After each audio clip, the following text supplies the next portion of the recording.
Stress in American society really impacts us in so many different ways. The adrenals is a gland that I've talked a lot about in the past, and it's one that is first impacted by the amount of stress and by the kind of lifestyle that we choose to live.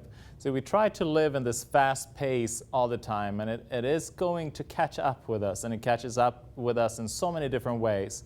The adrenals are the glands that are then our buffer zone to stress, and they actually sit kind of right in the back of a person. You have the kidneys, and then on top of them you have then the adrenals. So if this is the back of a person, it will be kind of in the lower back right here. So you have kidneys and then adrenals right on top of it.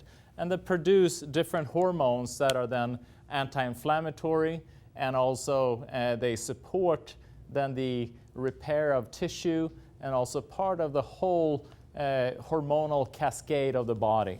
So for instance, you have this relationship between the adrenals, or what you would call then steroid hormones, and the adrenals are one of the ones that produce these steroid hormones.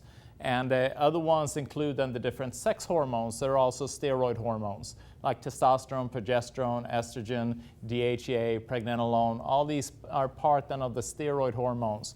And when they are impacted, there's actually a direct correlation then to the immune system.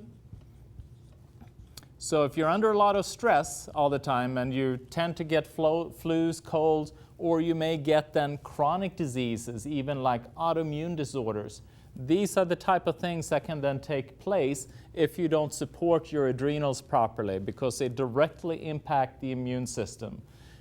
Also, there's an impact then on the neurotransmitters. And neurotransmitters are then your like serotonin transmitters. See if I can spell here today. Serotonin, dopamine, GABA, and all these, they impact on how you feel emotionally, whether you're happy, sad.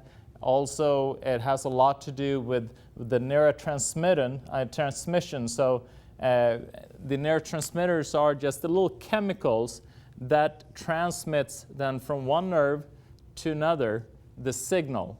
So you have an electrical signal that goes here, then you have the neurotransmitter that then jumps this gap then to this nerve so that the signal can continue. So if you're deficient in these neurotransmitters, then the signal can't take place, and that involves on brain function, but also then pain signals, etc.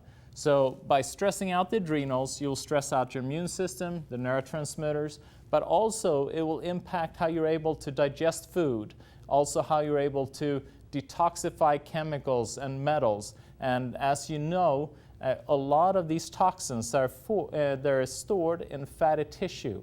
So by slowing down, relaxing, getting a massage, eating right, cooking well, you're then going to support adrenal function, and you're going to prevent a lot of these different health issues that we are dealing with that's so commonplace, such as the obesity. Obviously, it's a big one, and it's that elevated cortisol level and insulin level that takes place when you then put stress on the adrenals.